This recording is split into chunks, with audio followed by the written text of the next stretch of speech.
They launch fighter jets in total darkness. They recover them with no runway lights, and they do it all on a floating city the size of 3 football fields in the middle of the ocean.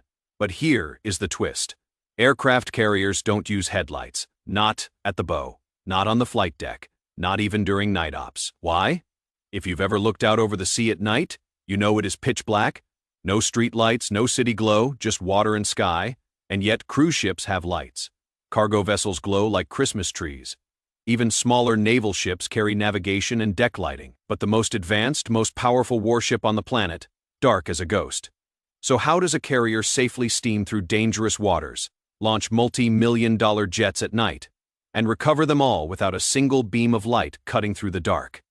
It is not just for mystery, and it is definitely not because they can't. The answer lies in a mix of physics, stealth, decades of combat experience, and a tactical mindset that says, if they can see us, we've already lost.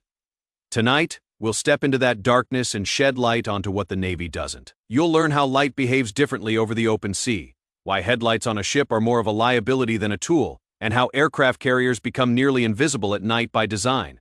Because the next time you see grainy footage of an F-35 landing on a silent black deck, just remember, they're not landing blind. They're landing by feel, by systems, and by a doctrine that turns darkness into an advantage.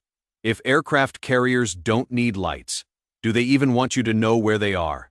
Out in the open ocean, light doesn't behave the way it does on land. There are no trees, no buildings, no pavement to soak it up. Instead, any light source, no matter how small, spills out across miles of flat water, like a signal flare. Even a handheld flashlight on a deck can bounce off the waves and be seen from over 10 nautical miles away on a clear night. That is the thing about the sea. It reflects, it amplifies, and it betrays, which is exactly why aircraft carriers don't use headlights. Okay, let me break that down a little bit for you.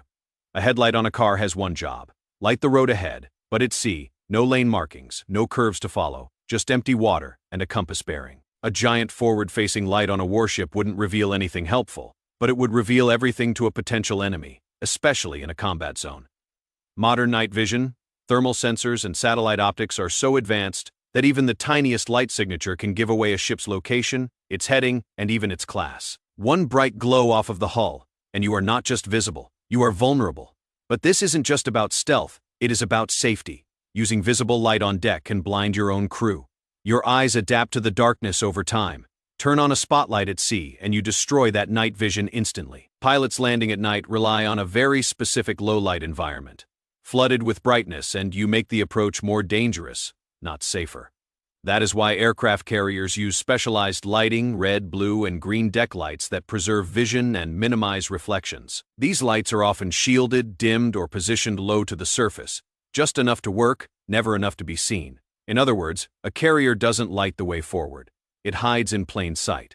So the next time you wonder why it looks like the ship is sailing blind, it is not.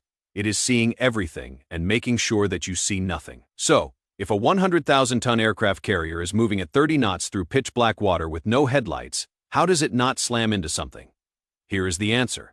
It doesn't need eyes when it has sensors. Modern carriers don't see the ocean the way you and I do. They don't rely on vision. They rely on systems. At the heart of that capability is a whole suite of high-tech navigation tools designed to make lights obsolete. First, there is the radar, the real eyes of the ship. These massive spinning dishes don't just detect objects. They calculate speed, bearing size, and movement. From tiny fishing boats to fast-moving threats, radar systems builds a digital map of everything within range, day or night. Then, there is sonar used below the surface. Submarine hunters, underwater threats, carriers track them too.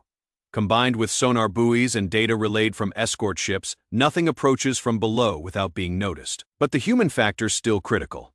The bridge crew, especially the officer of the deck or the OD, and the navigation team are trained to read electronic charts, interpret radar returns, and manage safe passage using GPS, inertial navigation, and constant ship-to, ship coordination. And let's not forget the Combat Information Center, or the CIC. The brain inside the hull. It compiles all of the data: radar, satellite feeds, sonar, even intelligence intercepts. Every second, the crew inside the CIC sees a full 360 degrees picture of the battle space. Lights, well, they just get in the way. It is not that aircraft carriers are sailing blind, it is that they're sailing smarter, Compare that to commercial vessels, which do use light because they have to. Cargo ships follow maritime law that mandates navigation lighting to avoid collisions. But a U.S. Navy warship, it has exemption rights during military operations. It is allowed to go dark, and when it does, it is often surrounded by destroyers, cruisers, and submarines, all acting as forward scouts and silent escorts. In other words, the carrier doesn't need to light the ocean to know what is out there. It already knows, because when your warship can track a blip the size of a kayak from 20 m away, lights are just a liability. If radar, sonar, and GPS gives carriers the vision they need to navigate safely, then why keep the lights on anyway? Because in the world of naval warfare, visibility isn't just a detail, it is a weakness. Every photon that escapes into the night is a signal, a broadcast, a neon sign that says, "Here I am." And for a ship as powerful and as valuable as an aircraft carrier, that kind of attention is unacceptable. Carriers are the most targeted vessels in modern naval warfare. They're floating air bases, command centers, and symbols of American power, all wrapped into one steel hull. Which means the first goal in any operation isn't to attack, it is to not be seen. And that is where EMCON comes in. EMCON, short for Emissions Control, is a doctrine that governs everything from radio signals to radar pulses and, yes, light. Under full EMCON, a carrier strike group goes completely dark. No transmissions, no signals, no glow. Even non-essential systems shut down. It is stealth mode, but on a whole new level. Even on the deck, lighting is surgically controlled. Catapult crews use shielded flashlights, landing signal officers wear glow tape, pilots navigate by heads, up displays, and infrared beacons. No spotlights, no strobes, just enough to function, never enough to reveal. Because when a carrier sails into contested waters, the goal isn't to look impressive. It is to be invisible. So if you ever wonder why the world's most powerful warship hides in the dark, the answer is simple. Because the moment it is seen, it becomes a target. Operating in darkness doesn't mean total blindness, though, and it definitely doesn't mean chaos either. While aircraft carriers avoid visible light to remain undetected, they do use highly specialized lighting systems designed for one mission: operate effectively without being seen. Let's start with the flight deck. At night, launching and recovering jets doesn't happen by guesswork. Crews use deck edge lighting, small, low-intensity lights embedded flush with the surface. These give pilots just enough visual reference to align with the catapult or the landing area without spilling light into the air or across the water. Then there is NVG-compatible lighting systems visible only through night vision goggles. Green chem lights and infrared strobes mark crew positions, arresting gear locations, and safety zones. From above, it looks like darkness. Through a pilot's NVGs, it is a perfectly clear runway. The lens, also known as the Fresnel Lens Optical Landing System, or FLS, that is the heart of night landings. It projects a colored glide slope indicator for incoming jets. Pilots line up visually with a glowing ball of light that shifts depending on their angle. Too high, the ball rises. Too low, it drops. But it is angled so precisely that it is only visible to the pilot on approach. Flight deck personnel also become part of the lighting system. Yellow shirts, green shirts, whatever shirts. Each does a job that has a designated uniform color. At night, their helmets and vests include glow tape or faint reflective panels. It is all designed to be seen up close, not far away. Inside the ship, red lighting is standard in passageways during night ops. Why red, you say? Well, it is because it preserves night vision. It allows sailors to move without losing the ability to adjust quickly to pitch black conditions outside. Combat information centers and bridges remain dim, lit by screens and backlit consoles. Enough to fight a war, but not enough to draw eyes. On the hangar deck, aircraft are serviced under directed, shielded lights that focus only where needed. Even the elevators that lift jets from the hangar to the flight deck are operated in near darkness. It is all part of the plan because visibility is a tool, but control of that visibility is a weapon. And on an aircraft carrier, every bulb, every beam, every reflection is measured. Not for brightness, though, but for consequence. The Navy's obsession with darkness didn't come just from theory. It came from hard-earned lessons written in fire and steel. For decades, light at sea has meant vulnerability. In World War II, the dangers became painfully clear. German U-boat prowling the Atlantic hunted targets by silhouette. Merchant ships sailing with lights on were spotted and sunk with terrifying efficiency. Fast forward to the Falklands War in 1982, where the British learned this the hard way. The Argentine Air Force launched low-altitude attacks on British warships using visual cues alone. Ships that weren't fully darkened or had visible reflections became bull's eyes. One hit on HMS Sheffield caused by a radar-guided Exowit missile turned into a deadly fire. The missile locked on due to electronic emissions, but visual confirmation sealed the fate. Even more recently, in the 2000s, smaller navies suffered losses due to overlit operations in high-risk waters. In the Gulf of Aden, for example, merchant and military vessels traveling without proper lighting discipline found themselves vulnerable not just to pirates, but to drone surveillance and infrared tracking. The U.S. Navy took those lessons seriously and elevated them into doctrine. During the Cold War, going dark became an art form. Subs perfected silent running. Surface ships practiced blackout operations during night transits. And carriers, they became the masters of stealth through silence and shadow exercises.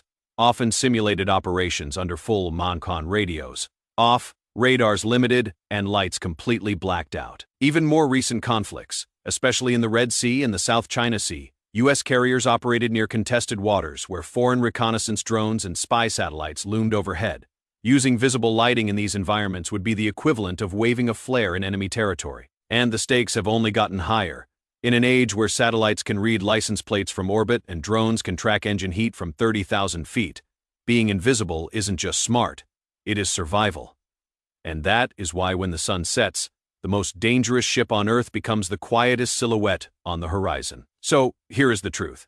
Aircraft carriers don't use headlights, not because they can't, but because every ounce of visibility is a calculated risk.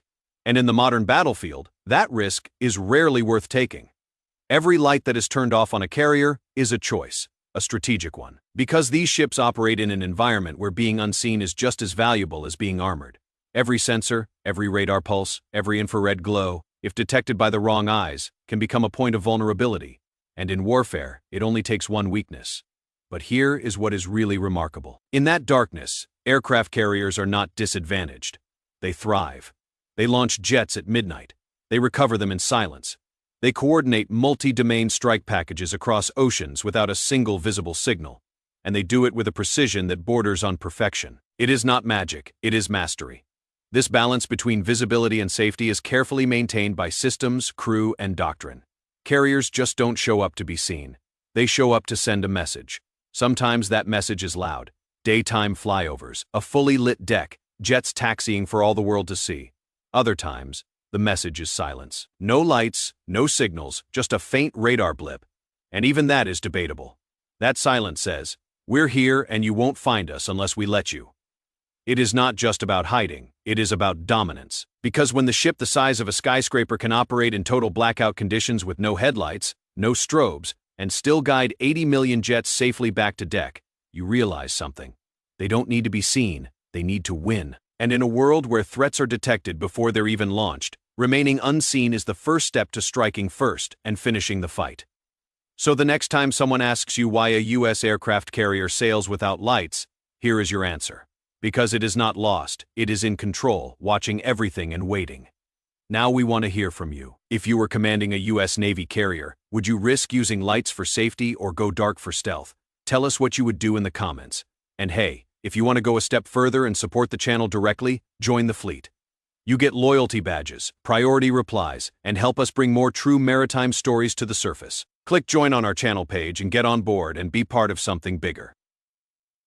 Don't forget to like, subscribe, and share this video with someone who still thinks carriers have headlights. Thanks for watching, and stay sharp out there.